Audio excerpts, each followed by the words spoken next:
안녕하세요. 반갑습니다. 저는 퍼플아카데미 헤드 티처 진아 티처고요. 오늘은 굉장히 귀하신 손님 모시고 저희 인터뷰를 진행해 보도록 하겠습니다. Hello, Dr. Blevins. Hello, how are you? I'm good. How are you? Good. Okay. So thank you for coming here. Coming to Purple Academy is truly an honor. So today we're going to talk about the science of reading. Yes. The first question is, why are listening skills and alphabet sound recognition important in the early stages? One of the two best predictors of early reading success is alphabet recognition. Understanding that in English we have this system, these 26 letters, and by themselves and in different combinations, they stand for different sounds of English. And we use those letter sounds in order to read words. But there's a lot that has to be learned about letters. So for example, different letters have different names and they stand for different sounds. We have to learn how to write the letters, and that is more complicated than it sounds. So if you see the letter B and you flip it, it's the letter D. And you put it upside down, it's the letter P, and you flip that, it's the letter Q. It's the same shape, but in different orientations, it represents a different sound and has a different name. That's big learning for a young reader, because if they see a book, no matter how you turn the book, it's always a book. So we need to work on those basic skills. And what we do is we'll play different kinds of phonemic awareness games where we will have children listen to, for example, the first sound in a word. So what's the first sound in sat? They'll say those sounds. Then we'll give children letter cards with the letter S written on it. We'll repeat the words and say, listen for the first sound, show me the letter for that sound. And then we'll repeat the activity again and say, when you hear the first sound, write the letter. So being very automatic, picking out sounds, connecting it to letters, and being able to write that letter, that forms the basis of how to read and write words. So it's really important work and really intensive work we have to do early on. The minute they learn enough sound spellings to make a word, then we will break apart a word by sounds, put it together with letters. And students get a really clear sense of how English words work. We call it unlocking the code. They figure out how the code works when we begin with really strong alphabet recognition and listening skill work. So before they go into the phonics, all the skills, Yes. they first need to recognize the sound of each letter. Exactly. Right? And then how does the process of recognizing sounds relate to the understanding meaning?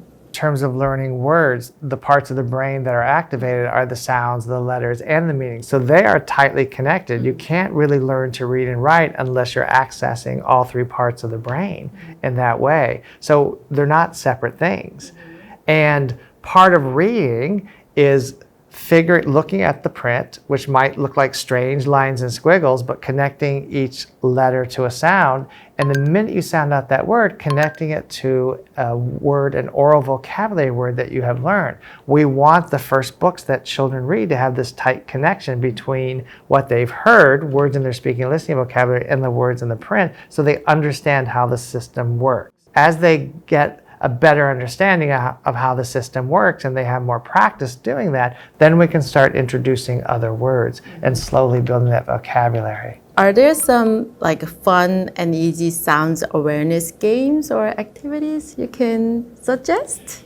Well, one of the things I just talked about, playing first sound. Like, what's the first sound in saying some words? Or if you're creating a grocery list, for example, you're going to the grocery store, having students write the first letter of the first sound they hear in words. Anything to get students to attend to print. You know, in Korea, I see a lot of places that have English print. So just asking children, what letters do you recognize? Do you see any of those words? Or if the parents do know English, saying some of those words and asking them, what sounds do you hear? Maybe the children are just beginning and they can only identify the first sound, but then you progress to the first and last sound, and then you progress to saying all the sounds, but making it fun and game-like. Lots of reading of books that have rhyme or any kind of repetition can be very helpful. Singing little songs, nursery rhymes and songs, and getting a feel for the language. All of that develops sort of a basic understanding of how our language works, and they're playful. I think it's very funny. When we first learn Korean, we also do that. We see the sign and then have them read what they can recognize. It's the same thing with English. Same. Okay, maybe easy thing that parents can apply. And then we're going to talk about decodable books. So we are currently using the decodable books in our reading program also. How do they help building reading confidence for the kids? So decodable books are just books where the majority of the words can be sounded out based on the phonics skills that have been taught up to that point, meaning students have a tool to figure out almost all the words. So if you have a text and you don't have to guess at the words, you can actually work through them, sound them out, and access them, then you're having great success getting through those texts and making meaning, understanding those. If we start with texts that are really tightly connected to our instruction, so we're teaching this, and we have books where they're practicing the same things we're teaching, it's easy for students to get through those texts, and they're like, oh my gosh, I can do this thing called reading, and it really builds this sense of I can do it. So decodable texts not only are really important practice tools to practice our phonics and our sight words, but it is really important in terms of developing students' motivation to read. Early success breeds confidence, and these texts will do it at a far greater rate than a pattern text, for example, or a text where there are so many words they can't figure out. They get frustrated, can't always find the answer in the picture, or maybe there's not someone there to help you. We want to give them tools where they have great success all the time, and because these decodable texts are controlled in that way early on, it does exactly that for our young readers. Before, we also had a phonics readers also. So I just want to know if there's any differences or special advantage of the decodable readers. Some people will use those terms interchangeably. So a phonics reader, they'll call a decodable reader. But we have to be very careful. A lot of phonics readers that are sold like in stores and what have you, they have their own scope and sequence. And so you may have books where there are just lots of words with short A or short I or what have you, and the other words might not be so controlled. When we talk about decodable text, we're really talking about books that follow a specific scope and sequence and slowly build from book to book. So the percentage of words that children can sound out is more tightly controlled. So it's all about the scope and sequence, the connection between. So that's why we like to refer to them as decodable, but some people call them phonics readers. Okay, so it's more controlled. It's more carefully controlled to what they've been taught. So almost all the words they can sound out using their phonics. So it's much easier for them. And they need that amount of practice. Because, there are many and that questions. repetition. Are they different or the same? Or some people call them the same thing, but people who do distinguish them, it's because the decodable books are connected to scope and sequence and they're cumulative in nature. So they're getting practice with the new skill and the review skills. And that cumulative nature is what really builds mastery. So how can we use Dynamite Decodable to help our children read naturally and with the confidence? So the Dynamite decodables have several functions. So when we're first teaching our phonics skills, we use them to apply those skills. So they are first and foremost an application tool, an instructional tool where we have lots and lots of opportunities to use the skill. Decodable books have a high percentage, a high concentration of words with the new skill. So they have lots of opportunities to try it out. Then we're going to reread the Dynamite decodables many times to build fluency, to become automatic using those skills, and that takes some time. By reading those books over and over, and because there are so many words with the new phonics skills or phonics patterns, children begin to create an awareness of those patterns and how to use them when they write. So decodable texts also help build students' spelling abilities. So they're used for application, they're used for building fluency, and they're used for building spelling skills. Okay, the next question is, after learning phonics, how can we help children improving reading comprehension and vocabulary? This is very important part, right? Phonics, vocabulary, and comprehension are not separate things. So when we're working on phonics, If we're teaching some new words and how to sound it out, we're connecting it to meaning. So we're acting out the word, we're showing a picture, we're giving a simple definition so children learn those words. Then when they get into the stories and they're seeing those words, we're thinking about the meaning of the sentences. In terms of developing comprehension, we are constantly going back into the stories to develop deep understanding. So we will ask children questions about the stories. We want them to not just answer it, but to go back into the story and find the sentence that answers the question, which gives them another opportunity to read, to develop fluency, but also is a really good check of do they deeply understand. So throughout the entire lesson, there's an attention to both word meaning and general understanding of the stories. We can revisit the stories many times and dig in deeper. For our students in New York City who are just learning English, the very first time we work on a story, we will read it to them, build vocabulary, and talk about the general meaning. And then we will echo read it the next day, so they're having some experience using those skills and continue to talk about the meaning and practice our new vocabulary words. Then they will whisper read it to themselves, so they have an opportunity to really process the words and think about the story. We'll ask some comprehension questions, and we will have them write about the text. Writing about text deepens comprehension, because then you have to pull together all that you know about the story and all you know about English to then produce sentences that tell you about the story. And so we develop comprehension through lots of conversations about the story, going back into the story and finding text evidence, and then writing about the story. Writing is one of the best ways to really check understanding and to deepen it. What are the ways that parents can support their children at home, the comprehension? One of the things we encourage our parents to do is to talk about the stories. Have the children retell the story to you. Ask them questions and have them go back into the story and find the sentences that answer the question. Make it a really fun kind of sharing experience. Tell me the 3 really interesting things you learned about the topic of the book. Just being really curious about the stories and giving students opportunities to use their language to share what they have learned from them. It could be an interesting story, it could be a funny story, it could be a story with lots of facts. Just giving those extra opportunities to use language is going to be really, really helpful, but hold them accountable to that.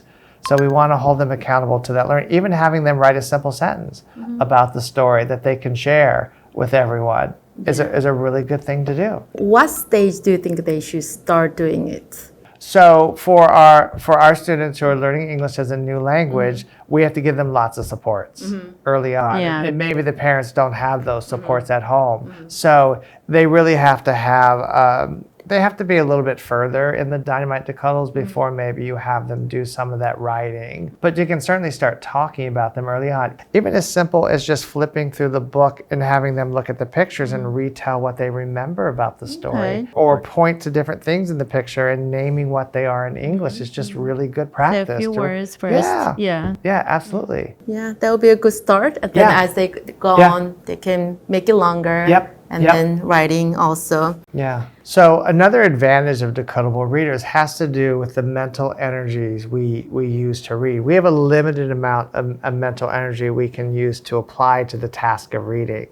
So when we're reading decodables, they're very, very simple. So when students are sounding out the words, they're using so much of their mental energy just doing that. And the minute they sound it out, they attach it to a word that's in their oral vocabulary. They don't have a lot of mental energies available to learn lots of new words and new ideas.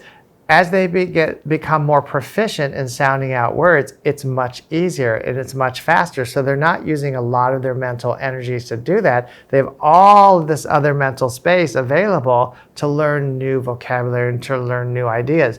That's why we want phonics to be so effective and efficient early on, to become really fluent using those skills so they can handle and tackle the task of reading more complex books that have new ideas, new vocabulary, new knowledge. And that has to happen pretty early in a student's reading progression. It's a frequent asked question from the parents. You know, in the decodable readers, I think also, and then from other phonics book in the States, it's not in alphabetical order. It's not from A to Z. That's right. It's like kind of randomly. That's right. Yeah, so why is that? Can you, So in the United States, in preschool, we teach the alphabet as a system. So we teach it A, B, C, D, E, F. We teach them in order, the letter names and the letter sounds. Once we get to school and they're beginning to read, we use a sequence that's all about how useful the letter sounds are. So we start with letters where we can make lots and lots of words early on, like A and M and S and T, at, mat, sat, am, and form simple stories. The letters that are less commonly used in English, like the letter J or X or V or Z, we tend to do much later on because we want students to have the skills to read as many words as possible as quickly as possible. And that's why we change the scope and sequence once they start reading and writing. But then you were saying they're learning the letter's name And sound, yeah. and then the in sequence preschool. first. Yes. Then when it goes to the sound, it kind of gets mixed Yes.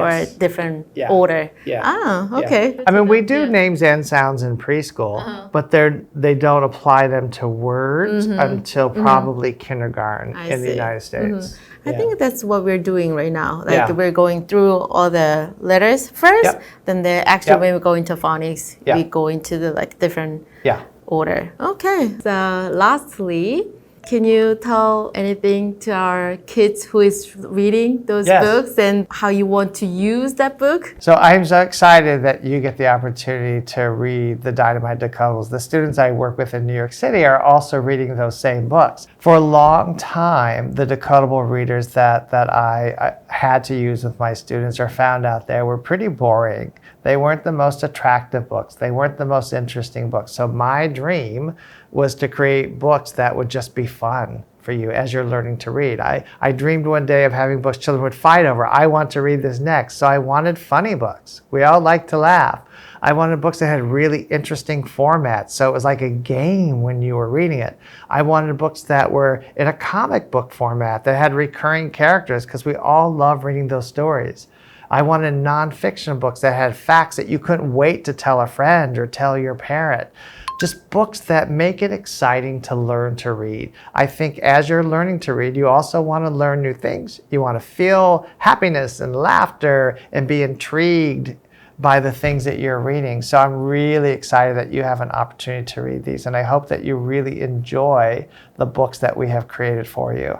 네, 지금까지 저희 왈리 블레빈스 박사님 모시고 이야기 나눠봤는데요. 그러니까 박사님이 이야기하신 것처럼 지금 이 책을 통해서 단순히 파닉스 스킬만 익히는 것이 아니라 그걸 통해서 어휘력, 그 다음에 유창성, 그 다음에 독해력까지 길러낼 수가 있고 또 마지막에 강조하신 부분이 아이들이 정말 서로 읽고 싶어서 싸울 수 있는 그런 책을 만들고 싶으셨다고 하셨거든요. 그래서 거기에 있는 부분들, 다양한 재밌는 요소들이 많이 있습니다. 그런 것들을 정말 충분히 즐기시고 네, 잘 아이들과 활용을 하셨으면 좋겠습니다. 저는 오늘 여기까지 하고 마치도록 하겠습니다. Bye everyone. Bye bye.